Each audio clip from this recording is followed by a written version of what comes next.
Seguimos con información aquí en ProAgro, el servicio informativo agrícola del canal de la producción, y hasta ahora ya estamos en un contacto en vivo con Ingrid Zabaleta, asistente ejecutiva del proyecto Más Algodón. Ingrid, muy buen día, muchísimas gracias por tu tiempo. ¿Cómo estás?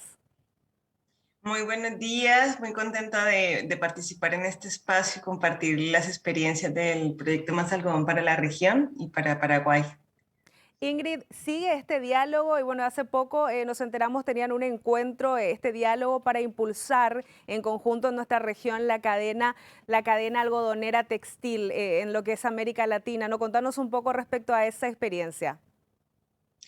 Bueno, es una experiencia bien interesante que nace de la articulación del proyecto Más Algodón, que es de la cooperación Sur-Sur con Brasil y la FAO, y una articulación para traer el primer piloto para Latinoamérica de blockchain para Perú, en el marco de un proyecto más grande de la Comisión Económica para la Unión Europea, que es UNESE, es como la hermana de la CEPAL en Europa, justamente para todo el tema de trazabilidad y transparencia en las cadenas de suministro, en las cadenas de valor del sector textil, confección y calzado.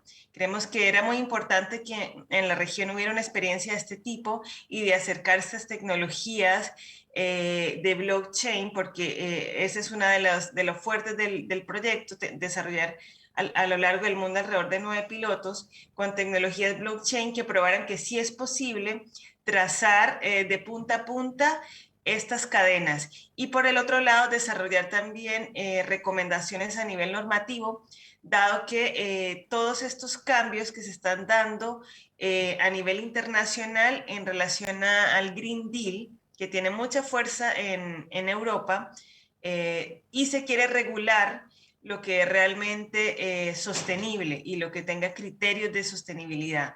En el marco, obviamente, de todo lo que es una economía de reducción de las fuentes de carbono, en una economía ante la crisis del cambio climático. Entonces, todo eso tiene este contexto y en América Latina toma unos tintes más interesantes porque también habla de trazar una sostenibilidad que tiene unas diferenciaciones como región en relación también a la producción de algodón y cómo eso se posiciona y sirve para generar valor en otros mercados internacionales, ¿no? Entonces, tiene todo este contexto. Fue muy interesante porque logramos que participaran varios países de la región. Era el primer evento también presencial que teníamos en 2 años y en un diálogo muy rico con la industria, con la banca al desarrollo, con las cooperativas de productores, organismos internacionales.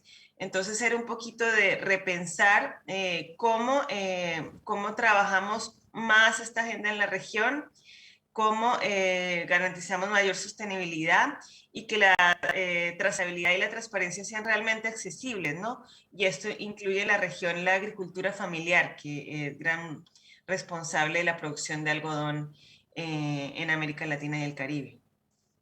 Ingrid, sabemos que durante este encuentro también estuvieron ya presentando experiencias piloto de trazabilidad.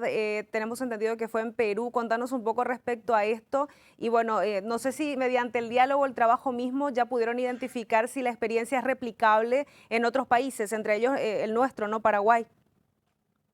Claro, mira, este piloto que tenemos en Perú es bien interesante, va de punta a punta, como te decía, trabajamos con Algodón Rama, con una cooperativa que es Costach, de agricultores familiares, que es la más grande en Perú, agrupa a 5.200 familias, ellos proporcionan una fibra con producción sostenible, con prácticas impulsadas por el proyecto Más Algodón, y al siguiente paso, porque son los 9 pasos de la cadena hasta el retail, lo cubre una empresa verticalizada que es la principal productora de hilos en Perú, es Creditex, que va desde el desmote hasta la producción de la prenda, y ahí pasa a una empresa internacional que es Cats Pijamas, que está en Estados Unidos, en California, que hace pijamas de lujo. Todas estas se aliaron para trazar en una plataforma blockchain alrededor de 10 toneladas de algodón como un primer piloto. Y eso es bien interesante porque sirvió para motivar otros pilotos, otros acuerdos y negociaciones de la cooperativa con otras empresas del sector. Entonces, vimos un resultado interesante a nivel de articulación de cadenas a nivel país y por eso parte de los resultados del proyecto tienen que ver con escalar a pilotos regionales. ¿Por qué no Paraguay? ¿Por qué no Colombia? ¿Por qué no en Brasil? ¿Por qué no trabajar por una plataforma para la sostenibilidad y la transparencia en el sistema de algodón, textil, confecciones? Creo que eso fue una de las principales reflexiones a partir del piloto. Y obviamente a tener ecosistemas digitales para la trazabilidad y la transparencia, pero con costos justos, con costos que utilicen tecnologías, por ejemplo, open source para garantizar mayor acceso y que sean realmente bien distribuidos de una manera justa en la cadena, la absorción de los costos de estos sistemas, el trabajar por capacitaciones público-privadas de la debida diligencia, ¿no? Todo esto, esa trazabilidad encaminada en cómo se adecuan los marcos normativos y los procesos para la comercialización, si queremos hablar de un comercio con Europa, que va a ser esto obligatorio y seguramente en poco tiempo también será así con Estados Unidos, que son principales socios comerciales, ¿no?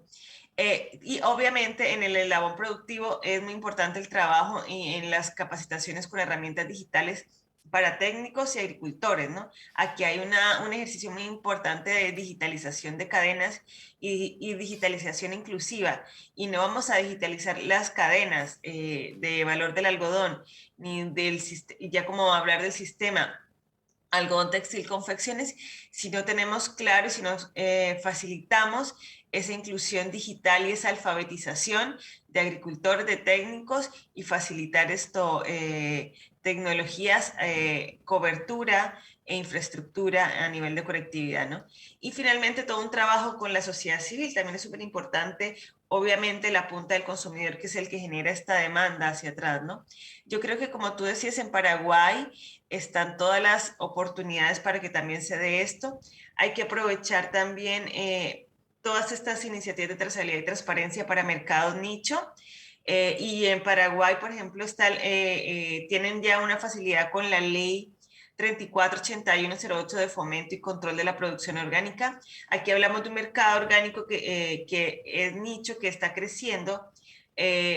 Cifras antes de la pandemia lo sitúan en un 31% de crecimiento de este mercado, que principalmente está hacia Asia, con países asiáticos. Y aquí tenemos diferenciaciones bien importantes de inclusión con la agricultura familiar, de prácticas sostenibles, de una identidad cultural del algodón, de posicionar una moda latinoamericana, una moda paraguaya, por ejemplo. Entonces, Paraguay tiene ya un ambiente que favorece en relación a marcos normativos, tiene desmotadoras que están en desuso y que han sido, por ejemplo, incorporadas por el proyecto Más Algodón, por donación del IPTA. Tiene todo un trabajo con los técnicos del MAC, o sea, aquí fundamental todo lo que están haciendo a nivel productivo, la DEAC y el IPTA, y intereses de asociaciones y de organizaciones de productores. Entonces está la Federación Campesina, que en algún momento también nos está manifestando este interés de trabajar con el algodón. Y todo esto en un marco de una segunda fase del proyecto Más Algodón en Paraguay que se está negociando. En estos momentos se está ya iniciando los procesos de firma. Entonces, todo eso es un ecosistema de apoyo justamente para replicar este piloto, ¿no? Y seguramente se generarían muchas más alianzas a nivel país eh, por lo innovador de esta iniciativa, ¿no? Entonces, en Paraguay creo que también está ese caldo de cultivo que se necesita para tener estas iniciativas de trazabilidad y transparencia con tecnologías como el blockchain. Ingrid, en base a esta experiencia piloto, ¿también te animarías a decir, bueno, en qué periodo de tiempo podemos llegar a implementarlo o en Paraguay o en otro país? Obviamente cada escenario es diferente, ¿no? Paraguay podría ser nuestro ejemplo porque es mucho trabajo. Estamos hablando de trazabilidad, es decir, tener todo el proceso desde la chacra, desde la finca hasta, bueno, las confecciones, pasar por la industria textil hasta las confecciones. Es un proceso muy largo. ¿Te animarías a dar Sí. un periodo de tiempo? Bueno, Paraguay puede lograrlo en tantos años, en tantos meses. O sea, si vamos a hablar de los procesos productivos, bueno, toma la cosecha. que son unos buenos meses, bueno, dependiendo del país varían los meses, pueden ser entre 6 y 8 meses, pero después le sumas, claro, todo el proceso de producción de la prenda, del mote, y eso también varía dependiendo de las tecnologías que tenga la industria, ¿no? Y la cantidad de algodón que tú quieras trazar. Y eso a nosotros, por ejemplo, en el caso de Perú, nos ha tomado alrededor de otros 8 meses, ¿no? Y yo creo que hay un paso previo que es bien importante, que es poner de acuerdo a los actores, ¿no? Si bien están estos procesos básicos, que son también de un parte una cadena de suministro, hay un proceso fundamental que es cómo articular y cómo dialogar para que se suban al carro los actores. Entonces yo creo que eso le adhiere un tiempo extra, pero que los resultados son increíbles. No te digo la cantidad de negocios que se han generado para esta cooperativa en Perú. Estamos hablando de compra de algodón orgánico y algodón convencional con prácticas sostenibles a partir del piloto. Y entonces, todas estas dimensiones y estos procesos por lo menos toman entre un año y medio, yo diría que como mínimo, pero va a variar, ¿no? Va a variar dependiendo de la voluntad de los actores y de las tecnologías disponibles para los procesos. Eh, y yo siento que hay algo bien importante también aquí, que es trabajar en un ecosistema digital para el fomento productivo. Desde la FAO hay buenos estudios en relación de cómo es necesario para la digitalización trabajar con una infraestructura y una cobertura que se amplíe en la región, que tenemos hogares rurales con internet, por ejemplo, en Paraguay, con un 4,6%. Aquí esto es importante, la punta de trabajo con el agricultor, ¿no? Son procesos paralelos que hay que tener en cuenta, toda la alfabetización y capacitación, también el desarrollo de contenidos y cómo subir la información a la plataforma, ¿no? Entonces son varias variables que definitivamente configuran un proceso, diría yo, de mediano plazo, pero con resultados muy potentes, y que en Paraguay ya está avanzado el diálogo también con los actores de la cadena, ¿no? Entonces sería bastante, yo creo que eso sería una aceleración para el caso paraguayo. Ingrid, muchísimas gracias por tu tiempo, por compartirnos todo lo que estuvieron dialogando durante este encuentro y bueno, ya también esta visión de los desafíos y las oportunidades que sigue para la cadena de producción algodonera en nuestra región. Gracias por el tiempo y éxito para todo el equipo del proyecto de Más Algodón. Un gusto, siempre estamos súper disponibles a participar y a compartir porque creo que desde la región se pueden impulsar muchas cosas hacia los países.